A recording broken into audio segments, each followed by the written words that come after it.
Uma certa quantidade de gás ideal ocupa um volume V0 quando sua temperatura é T0 e sua pressão é P0. Expande-se então o gás isotermicamente até duplicar o seu volume. Letra A. Calcule a pressão após a expansão isotérmica. A seguir, mantendo o seu volume constante, sua pressão é reestabelecida ao valor original P0. Letra B. Qual a temperatura final do gás nesse último estado de equilíbrio? E letra C. Esboce no diagrama PV estas transformações. Bom, então, de acordo com o enunciado, né, a gente vê que o gás sofre duas transformações consecutivas. É isso? A primeira transformação, né? Então, a gente pode tratar o gás como ideal, é isso? Ele sofre uma primeira transformação isotérmica e depois ele sofre uma transformação a volume constante, tá? Então, o que eu vou fazer aqui? Eu vou organizar esses estados de um gás, tá? Então, eu vou escrever aqui primeiramente, ó, aos dados do problema, né? O primeiro ponto importante é que o gás é considerado ideal, né? Então, o que eu vou falar? Ó, eu vou colocar aqui, ó, o estado inicial do gás, tá? O estado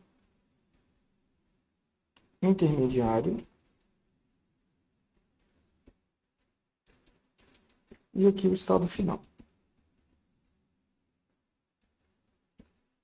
Tá bem? Então, nós sabemos, né, que cada um desses estados, né, eles são caracterizados por uma pressão, volume e temperatura. O enunciado não falou nada sobre variação de número de mols, certo? Então, nós vamos considerar que o número de mols é constante. Tudo bem? Então, a primeira coisa que a gente tem que se atentar aqui é o seguinte: o estado inicial ele é caracterizado por uma pressão P0, tá? Uma temperatura T0 e um volume V0. Tá? Então, o que eu vou escrever aqui? Ó? Esse estado inicial ele é caracterizado por uma pressão P0, um volume V0 e uma temperatura T0. Tudo bem? Então, aqui diz o seguinte, que ele sofre uma expansão isotérmica, né? O primeiro processo. Então, desse estado para esse estado aqui, o gás sofre uma expansão isotérmica. Tá bem? Então, no estado intermediário, tá? Nós vamos chamar que a pressão aqui vai valer P1, tudo bem? O volume V1 e a temperatura T1. Beleza? Mas se a gente olha aqui, nessa primeira expansão, o enunciado diz que o gás teve o seu volume duplicado. Beleza? Então, aqui o V1, nós podemos escrever que ele é igual a 2V0. Além disso, a temperatura 1 tem que ser igual à temperatura 0, T0. Por quê? Porque esse primeiro processo é um processo isotérmico. Tá joia? Então, essas são as variáveis, é isso, do estado intermediário. Tudo bem? Após esse primeiro processo, após essa primeira transformação, né, gasosa, o que acontece? O gás ele sofre um processo a volume constante. Beleza? E aí, ele chega até esse estado final, que é caracterizado, que eu vou chamar por uma pressão 2, um volume 2 e uma temperatura 2. Tá bem? Só que essa pressão 2, né, o problema nos disse que após, né, então, essa segunda transformação, ele fala aqui, ó, que a pressão, né, após esse segundo processo, ao volume constante, a pressão é reestabelecida ao seu valor original P0. Ou seja, eu posso escrever aqui P2 exatamente igual a P0. Tá bem? Além disso, nós podemos falar que o volume 2 é exatamente igual ao volume 1. É isso? E o volume 2 é igual a 2P0. Beleza? Porque o processo ocorre a volume constante. Tá bem? Então vamos lá. Essa aqui, né, é o esquema das duas transformações sofridas pelo gás. Tá joia? Então vamos às alternativas aí. A primeira pede para calcular, então, a alternativa A. Né? A primeira pede para calcular a pressão após a expansão isotérmica. Então, ó, ele quer que a gente calcule, né, na letra A, o valor de P1. Então, eu vou colocar o valor de P1 aqui, ó, em vermelho. Beleza? Então, vamos lá. A lei geral dos gases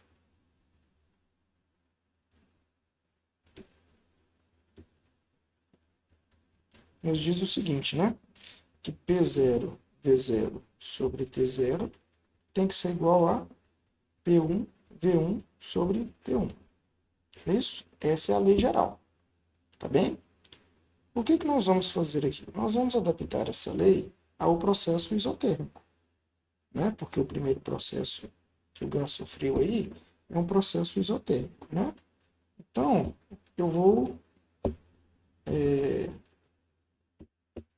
adaptar, né, um caso particular dessa lei geral dos gases, ou seja, o T1 é igual a T0, ou seja, o processo é isotérmico.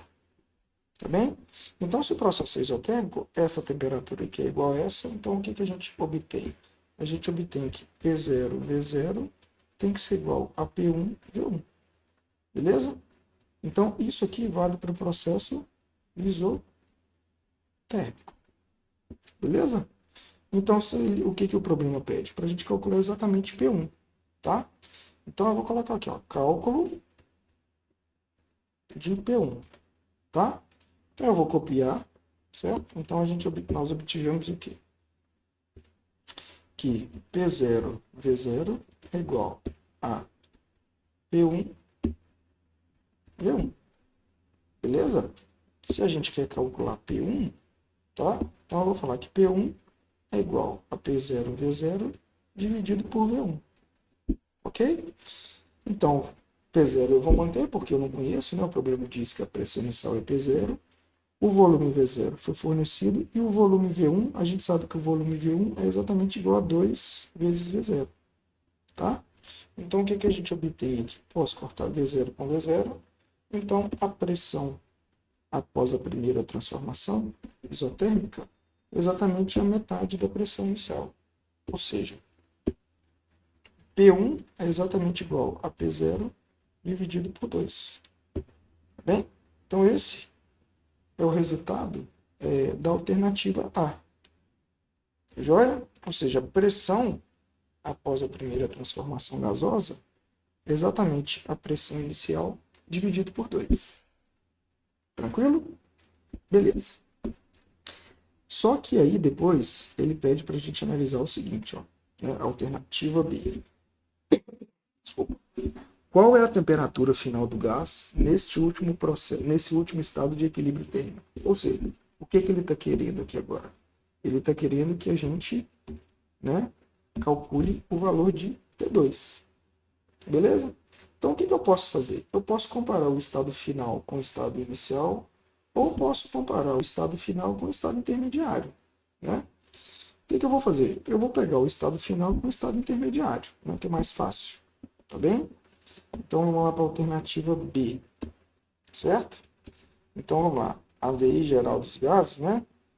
Então, para eu não ter que escrever de novo, deixa eu copiar aqui. Então, vamos lá. A lei geral dos gases, né? Vou escrever aqui que fica mais fácil. Então, a lei geral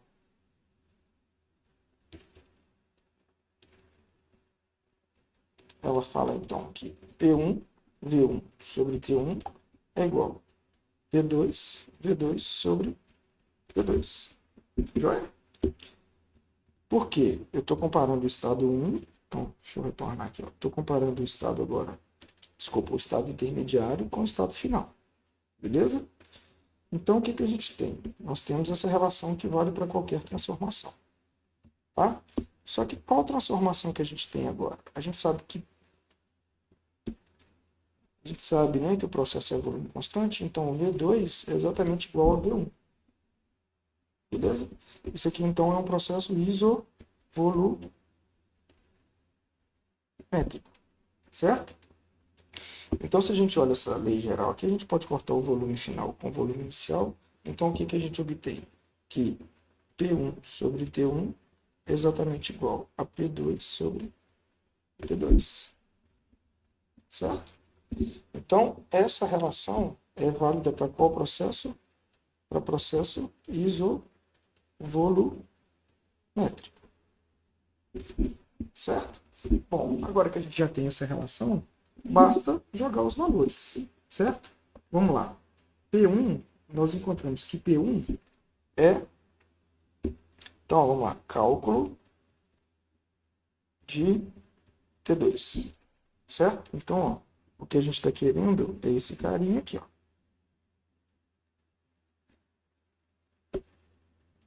Tá? A gente está querendo esse carinha aqui. T2. Show? Então, o que, que eu vou fazer? Eu vou isolar T2 nessa expressão. Tá? Então, ó, T2 é exatamente igual a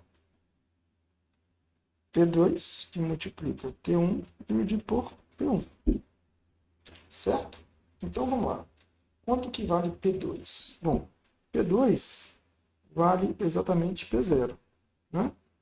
Então, ó, P2 vale exatamente P0. Tá? P1, se a gente retornar aqui, foi o que nós calculamos na letra A, P1 é P0 sobre 2. Então, ó, P1 é P0 sobre 2. Tá joia? E T1 é exatamente igual a T0. Por quê? Porque o primeiro processo é isotérmico. Né? Daqui para cá, ó, é isotérmico. Certo? Então, o que, que a gente pode fazer aqui? Nós podemos cancelar P0 com P0, certo? Então, aqui vai ficar que T2 é exatamente igual a 2T0. Ou seja, encontramos o valor da temperatura final em função da temperatura inicial. Tá joia? Então, observe que é o seguinte, tanto na letra A quanto na letra B, eu tentei escrever as variáveis em função dos dados iniciais do problema, que eram, né, o estado inicial P0, V0 e T0. Tá bem? Bom, e aí para finalizar o problema, a letra C pede para esboçar no diagrama PV estas transformações. Então vamos lá. A gente tem que tomar cuidado o seguinte aqui, ó. Diagrama PV, tá? Ó, o que, que a gente tem que prestar uma atenção aqui? Ó, são duas transformações consecutivas, né? Então no mesmo gráfico de pressão por volume eu tenho que ter duas transformações, tá? A dica que eu dou, se você tem uma certa dúvida, imagine, primeiramente, como é que são as transformações separadamente, tá? A primeira transformação foi uma transformação isotérmica. E a gente sabe que no diagrama de pressão por volume, uma transformação isotérmica é dada por uma hipérbole. Beleza? Então, essa transformação é uma transformação isotérmica. Beleza? E depois disso, né, a segunda transformação foi uma transformação isovolumétrica. Então, ó, o gráfico de pressão por volume, né, de uma transformação isovolumétrica tem a cara desse tipo aqui, ó. Certo? Então, observe que aqui, ó, eu não estou nem colocando o sentido da transformação, não. Por quê? Eu só estou escrevendo aqui como é que é a cara, né, dessas duas transformações, na verdade, como é que é o gráfico dessas duas transformações nesse diagrama PV. Tá joia? Então, o que, que eu vou fazer? Eu tenho que juntar essas duas transformações em um gráfico único. Então, o que, que eu vou fazer? Vou fazer o seguinte. Agora, então, essa outra transformação aqui é uma transformação isovolumétrica. Tá bem? Então, o que, que eu vou fazer? O nosso resultado, então, eu vou colocar aqui um diagrama PV, tá? Então, observe o seguinte. Né? As duas variáveis são pressão e volume. E no problema, ele não forneceu, né? O enunciado não forneceu para a gente as unidades, tá? Então, a gente vai deixar em função das variáveis iniciais. Então, vamos lá. O primeiro processo é um processo isotérmico, tá? ou seja, uma expansão isotérmica, ou seja, o volume aumenta. Então, o que eu vou fazer? Eu vou colocar a transformação isotérmica, que a gente sabe que tem mais ou menos essa cara aqui, certo? E vou localizar os estados, tá? Eu vou chamar esse pontinho aqui de ponto A, tá? O ponto A vai corresponder ao nosso estado inicial, tá bem? Então ele começou do estado inicial e foi até o estado intermediário, que eu vou chamar de B. Então B corresponde ao estado intermediário, tá? Então daqui para cá a transformação é isotérmica, não é isso? Porque tem a cara de uma hipérbole. Então vamos lá. Esse pontinho aqui, ó, possui um valor V0 e a pressão P0, certo? Esse pontinho aqui, o valor do volume é 2V0, porque sofreu uma expansão, e a pressão aqui nós calculamos, a pressão é exatamente P0 sobre 2, tá? E qual que é o sentido da transformação? De A para B, ou seja, uma expansão isotérmica. Beleza? Então, esse é o primeiro processo. Tá joia? Feito isso, o que aconteceu? Após essa expansão isotérmica, aconteceu uma transformação isovolumétrica, certo? Onde a pressão era P0 sobre 2, ela retornou exatamente ao estado, ao valor inicial P0. Então, se a gente prolonga aqui, ó, certo?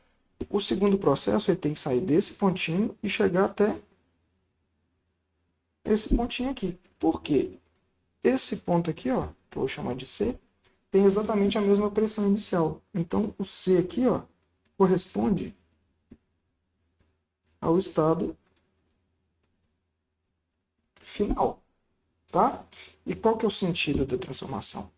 Né? É esse aqui, ou seja, a pressão, né, no segundo processo, né, na segunda transformação isovolumétrica, a pressão inicial era P0 sobre 2 e retornou até a pressão inicial que é P0.